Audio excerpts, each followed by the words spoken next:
ETF index mutual funds నేర్చుకుని stock మార్కెట్లో రాణించాలనుకుంటున్నారా? వెంటనే ఈ నెంబర్కి కాల్ చేయండి.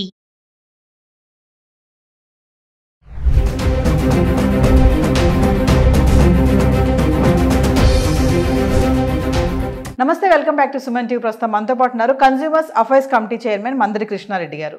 నమస్తే సార్. నమస్తే అమ్మా. సార్, ఒక ఇల్లు అద్దెకి వెళ్దామని వెతుకుతున్నప్పుడు వాళ్ళు అడిగేది ఏంటంటే ఎంతమంది ఉంటారు అన్నప్పుడు, పిల్లలకు నలుగురు అన్నా అమ్మో నలుగురు పిల్లల కుదరదండి, ఒకలో ఇద్దరే ఉండాలి అనేవాళ్ళు. కానీ ఇప్పుడు కొత్తగా ఏంటంటే కేంద్రం నుంచి బంపర్ ఆఫర్ ఏంటంటే ఎక్కువ మంది పిల్లలు ఉంటేనే ఇల్లు అద్దెకిస్తాము అనే రోజులు వస్తున్నాయి అనడంలో ఏమైనా సందేహం ఉందంటారా? అలాంటి రోజులు వస్తున్నాయా అంటే ఏం చెప్తారు సార్? మీరు చెప్పింది చాలా వరకు నిజమైన విషయం. కొన్ని దేశాల్లో ఇది ప్రాక్టికల్గా జరుగుతుంది. దానికి కారణం ఏమిటంటే ప్రపంచ దేశాల్లో అత్యధిక జనాభా కలిగినటువంటి చైనా ఇవాళ జనాభా తగ్గించుకుందామని ప్రయత్నం చేసి ఒక బిడ్డ కన్నా ఎక్కువ ఉన్నట్టయితే మీకు ఇచ్చేటువంటి రేషన్ అంతా కట్ చేస్తాం, ఎలక్ట్రిసిటీ బిల్లు 4 గింతలు వేస్తాం, ట్యాక్సెస్ చాలా ఎక్కువ చేస్తాం, కాబట్టి ఒక బిడ్డనే కనండి అని చెప్పి బలవంతంగా ఒక బిడ్డనే కనిపించారు. అలా ఒక బిడ్డ ఆ తర్వాత అసలు బిడ్డలు కనడం మీద ఆసక్తి కూడా లేని పరిస్థితి ఏర్పడి ఇప్పుడు అక్కడ వృద్ధుల సంఖ్య ఎక్కువైపోయింది, యువత సంఖ్య తగ్గిపోయింది. వృద్ధుల సంఖ్య ఎక్కువైపోవడంలో ఏంటి పరిస్థితి అంటే మనకు ఉత్పత్తి ఉండదు, జీవన ప్రమాణాలు పడిపోతాయి. అంటే ఎక్కువగా ఉత్పత్తి ఉంటే ఎక్కువగా ఆదాయం వస్తుంది, ఎక్కువగా ఆదాయం వస్తే దేశం యొక్క జీడిపి పెరుగుతుంది, దేశం ధనవంతమైన దేశంగా ఉంటుంది, సౌకర్యాలు పెరుగుతాయి, ఆదాయాలు పెరుగుతాయి. ఎప్పుడైతే పనిచేసే వాళ్ళ సంఖ్య తగ్గిపోతుందో లేక పనిచేసే సామర్థ్యం తగ్గిపోతుందో అప్పుడు ఉత్పత్తి తగ్గిపోతుంది, ఆదాయాలు తగ్గిపోతాయి, అన్నీ పడిపోతాయి. ఆ దేశం పూర్తిగా స్థాయి దిగజారిపోతుంది. దాన్ని అందరూ పక్కకు నెట్టేస్తారు. సైన్యంలో చేరేటువంటి యువకులు కూడా తగ్గిపోతారు. అంటే యుద్ధం చేసే శక్తి కూడా దానికి తగ్గిపోతుంది, సామర్థ్యం తగ్గిపోతుంది. కాబట్టి ఒకప్పుడు చిన్న కుటుంబమే చింతలేని కుటుంబం అని ప్రకటించినటువంటి ప్రభుత్వాలు ఇప్పుడు పెద్ద కుటుంబాలే దిక్కు, కుటుంబం ఎంత పెద్దదైతే అంత ఆదాయ వనరులు పెరుగుతాయి, అంత ఆనందకరమైన జీవితం గడిపే అవకాశం ఉంది అని చెప్పి ప్రకటించుకునే పరిస్థితి ఏర్పడింది. ముఖ్యంగా చంద్రబాబు నాయుడు గారు దీని గురించి ఎక్కువగా ప్రయత్నం చేస్తూ ఉన్నారు. ఎంతమంది పిల్లలు ఉంటే అంతమందికి తల్లికి వందనం అనేటువంటి కార్యక్రమాన్ని ప్రారంభించారు. అంటే ఇంతకుముందు ఒకరుంటే మాత్రం ఇచ్చేవాళ్ళం, ఇద్దరుంటే మాత్రం ఇచ్చేవాళ్ళం, అంతకన్నా ఎక్కువైతే ఇవ్వం అని చెప్పేటువంటి ప్రభుత్వాలు ఇప్పుడు దిగొచ్చి మీకు ఎక్కువ మంది పిల్లలు ఉంటే మీకు ఎక్కువగా సాయం చేస్తాం అనే పరిస్థితి ఏర్పడింది.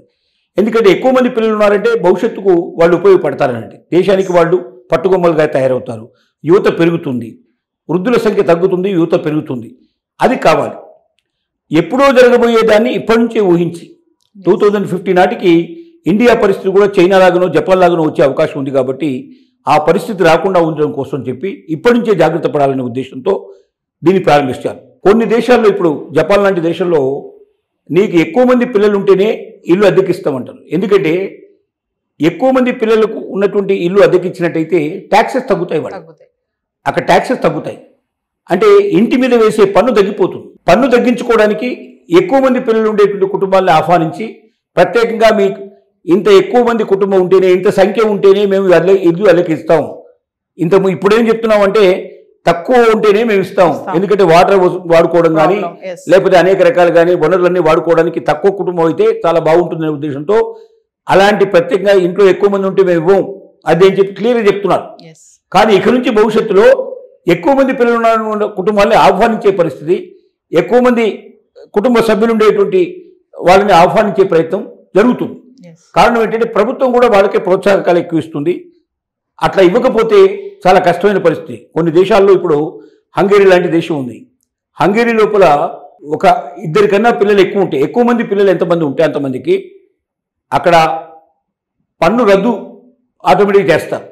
అంటే కుటుంబానికి పన్ను రద్దు అయ్యే పరిస్థితి ఏర్పడుతుంది. మొత్తం పన్ను 3 పిల్లలకన్నా 4 పిల్లలకన్నా ఎక్కువ ఉన్నట్టయితే పన్ను మొత్తం రద్దు చేసేటువంటి పరిస్థితి కూడా ఉన్నాయి కొన్ని దేశాల లోపల. అలాగే కొంత ఎలక్ట్రిసిటీ దాంట్లోపల కూడా తక్కువ ఖర్చుతో ఎలక్ట్రిసిటీ ఛార్జెస్ తక్కువ ఇచ్చేటువంటి కొన్ని దేశాలు ఉన్నాయి. రవాణా సౌకర్యాలు కొన్ని దేశాలు తక్కువ ఇస్తున్నాయి. ఎక్కువ జీతాలు ఇచ్చేటువంటి కొన్ని దేశాలు పాటిస్తున్నాయి. కొన్ని దేశాల లోపల ప్రసవ సమయానికి అంటే ప్రసూతి సమయం టైం లోపల కూడా వాళ్ళకి పూర్తి జీతం ఇచ్చేటట్టుగా, ఒక సంవత్సరం అంతా కూడా వాళ్ళకి సెలవు ఇచ్చేటట్టుగా ఏర్పాటు చేస్తున్నారు. ఇలాగా అనేక రకాలుగా పిల్లల్ని కనండి, మీరు ఎక్కువ జనాభాని వృద్ధి చేయండి, దానికి మీకు అనేక రకాల రాయితీలు ఇస్తాం.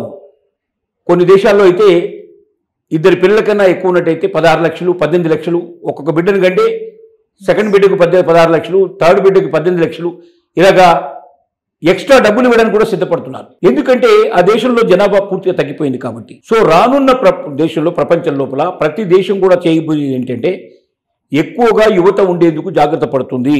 యువతను కోల్పోతున్నటువంటి దేశాలు వృద్ధుల సంఖ్య ఎక్కువ పెరగడం వల్ల రోజు రోజుకి ఆ దేశం యొక్క పరిస్థితి దిగజారిపోయి మన ఉత్పత్తులు తగ్గిపోయి ఆదాయాలు తగ్గిపోయి జీవన ప్రమాణాలు తగ్గిపోయి ఆ దేశాన్నే ఎవరు కూడా లెక్క చేయలేని పరిస్థితి ఏర్పడి ముఖ్యంగా పైనల్లో చేరేటువంటి వాళ్ళు యువత లేకపోయిన పరిస్థితి ఏర్పడటం ఇలాంటివన్నీ రకరకాలైనటువంటి సమస్యలకు దారితీస్తుంది. కాబట్టి ఏ దేశంలో అయితే యువత ఎక్కువ ఉంటుందో ఆ దేశం మాత్రమే గొప్ప దేశంగా గుర్తించేటువంటి పరిస్థితులు ఏర్పడుతున్నాయి. కాబట్టి అలాంటి ఒక గొప్ప మార్పుకి మనందరూ సంసిద్ధంగా ఉండాల్సిన పరిస్థితి ఉంది. ఇప్పుడు పెద్ద కుటుంబం కోసం ప్రయత్నించాల్సిన అవసరం ఉంది. చిన్న కుటుంబాలని మనం మర్చిపోయి ఇక ఎక్కువ మంది పిల్లల్ని కని ఎక్కువగా జనాభాను వృద్ధి చేసి దేశం యొక్క సౌభాగ్యానికి పాటుపడమని కోరుతున్నటువంటి పరిస్థితి ఉంది. దాంట్లో భాగంగానే మా ఇల్లు మేము ఎవరికి అద్దెకిస్తామంటే ఎక్కువగా పిల్లలు ఉన్నటువంటి కుటుంబానికి మాత్రమే అద్దెకిస్తాం తప్ప తక్కువ కుటుంబంకి తక్కువ పిల్లలు ఉండేటువంటి కుటుంబానికి మేము ఇవ్వమని చెప్పి బోర్డులు కూడా పెట్టినా ఆశ్చర్యపడాల్సిన అవసరం లేదు. అతి త్వరలోనే మన భారతదేశంలో కూడా ఈ బోర్డులు వెలవబోతున్నాయి.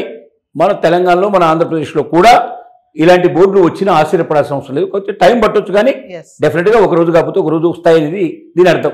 Thank you sir.